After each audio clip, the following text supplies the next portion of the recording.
Hello students, class 10th। तो board का तैयारी अच्छा से चल रहा है कि नहीं? अगर चल रहा है, अगर और अच्छा करना है, अच्छा मार्क्स लाना है, तो आज से हम बता रहे हैं बहुत इम्पोर्टेंट क्वेश्चन। ज़्यादा टाइम नहीं देना है, अब बहुत सारे तैयारी हम करा देंगे। लेकिन यही है, टोटल वीडियो जितना है टोटल देखना होगा।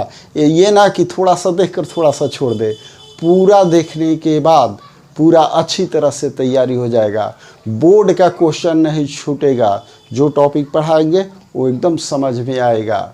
और जल्दी से सब्सक्राइब भी कर देना है, क्योंकि जो भी यहाँ बोर्ड मॉडल क्वेश्चन उसके बारे में बतलाएंगे वो जल्दी तुम लोगों के पास पहुँच जाए। और सब्सक्राइब भी करना है और शेयर भी करना है, लाइक भी करना है। तब स्टार्ट करते हैं। सबसे पहले बहुपद A to Z जितना बोर्ड में इम्पोर्टेंट क्वेश्चन पूछेगा उस तरह का हम बताएंगे। तो देखो स्टार्ट कर रहे हैं बहुपद। तो बहुपद में सबसे पहले पहचान पर, बहुपद में ज़्यादातर क्वेश्चन है नहीं, खाली उसका टॉपिक जान जाओ। पहले एक पहचान पर आता है, शून्यक ज्ञात करें। शून्यक दिया है तो उसका k का वैल्यू p का वैल्यू निकालें। तो हम इसी तरह से रैखिक भी बतलाएंगे, द्विघात भी बतलाएंगे, त्रिघात भी बतलाएंगे, उसका व्यापक रूप बतलाएंगे, पूरा डिटेल से समझाएंगे कि ये क्वेश्चन नहीं छूटेगा। लेकिन टोटल देखना होगा शुरू से लास्ट तक। तो स्टार्ट। तो देखो ये टॉपिक है पहचान। पहचान में 100% क्वेश्चन आएगा। तो इसमें दो तरह का ध्यान देना है।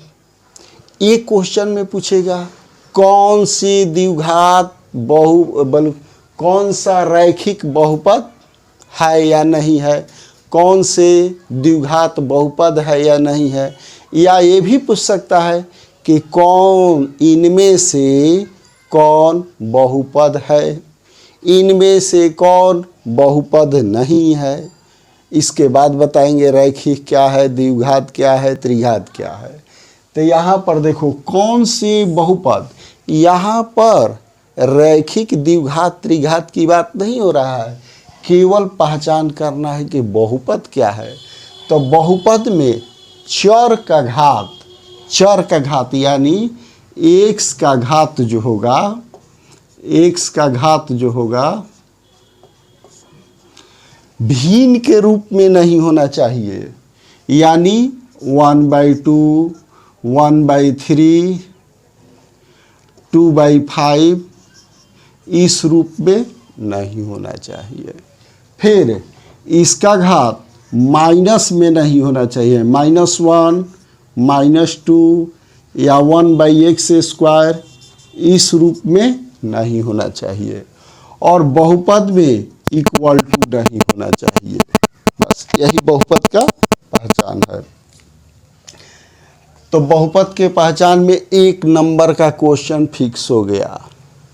ध्यान देना, x या y जो चर रहे उसका पावर जो है वो फ्रैक्शन या बाटा के रूप में नहीं होना चाहिए, और उस पर पावर माइनस नहीं होना चाहिए, और इक्वल टू नहीं होना चाहिए। आगे समझ में।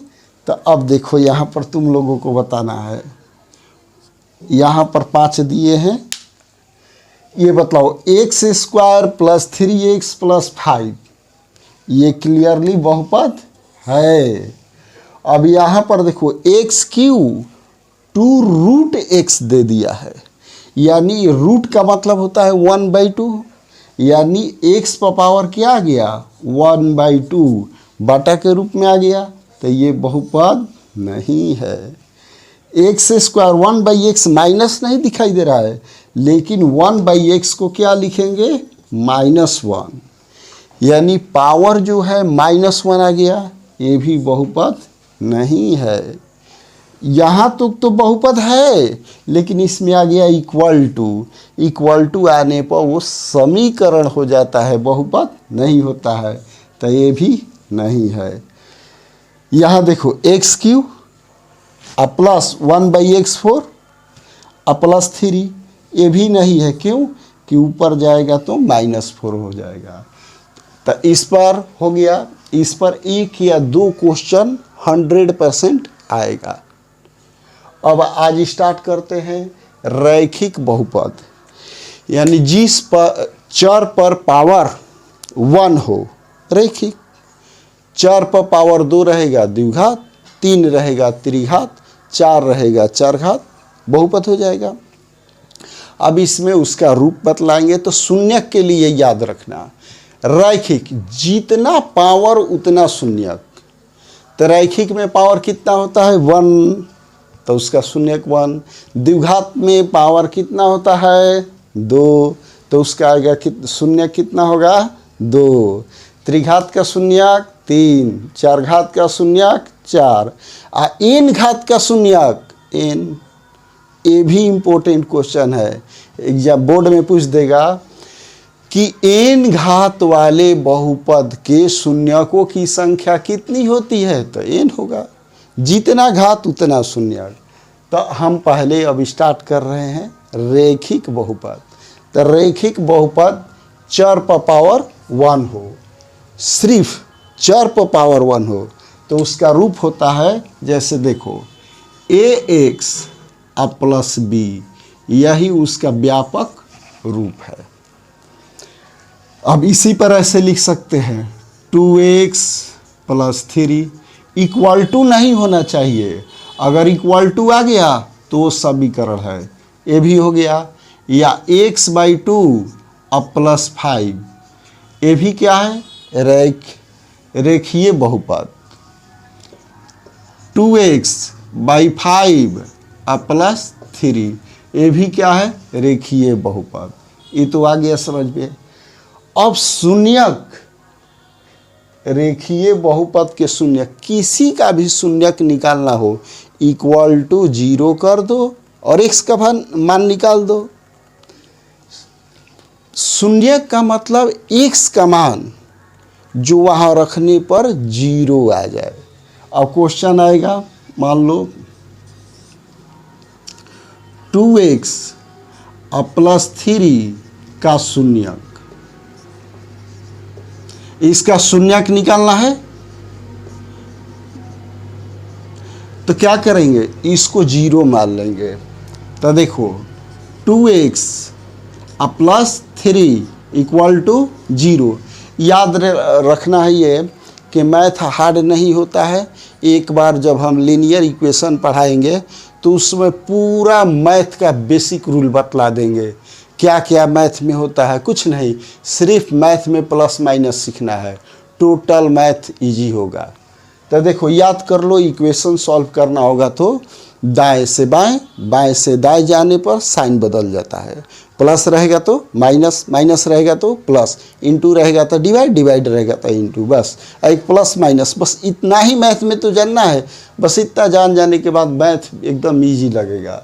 तो यहाँ देखो 2x हो गया, यहाँ प्लस है, इधर क्या हो गया माइनस, x हो गया, -3 और मल्टीप्लाई में है तो ये डिवाइड में हो गया। आ गया समझ में। अब यहाँ पर x के स्थान पर -3/2 रखते हैं तो 0 आ जाएगा। चेक कर लो, 2 इंटू -3/2 प्लस 3, तो ये और ये कैंसिल हो गया। तब -3 प्लस 3 इक्वल टू 0। शून्यक यानी x का मान जो बहुपद में रखने पर 0 आ जाए, तो हमारा शून्यक आया -3/2। तो अगर यहाँ पर -3/2 रख दिए तो क्या आ गया 0, यही है शून्यक। तो शून्यक तो निकालने आ गया। जो भी बहुपद दिया है उसको इक्वल टू 0 कर देना। इस पर एक और क्वेश्चन, इसी में मान लो 2x -3, यहाँ पर k लिख देते हैं। देखो ये अलग तरह का क्वेश्चन है। एक आएगा कि शून्यक ज्ञात करें, शून्यक ज्ञात करें, ये हो गया। अब इसमें k शून्यक 1 हो तो के का मान निकाले। ये भी इम्पोर्टेंट है, ये 1 नंबर में भी आता है और 2 नंबर में भी। ऐसा क्वेश्चन बतला रहे हैं कि ऑब्जेक्टिव में भी आएगा और 2 नंबर में भी आएगा। तो देखो यहाँ पर, अब यहाँ पर शून्यक 1, तो शून्यक का मतलब तो बता दिए, x का मान यानी x के स्थान पर क्या रखना है 1, और शून्यक रखने पर क्या आना चाहिए 0। तो देखो 2 × 1 माइनस के इक्वल टू 0, तो ये हो जाएगा 2, आई माइनस है इधर आया तो के, तो के का वैल्यू क्या आ गया 2। तो ये सब 2 नंबर का क्वेश्चन है।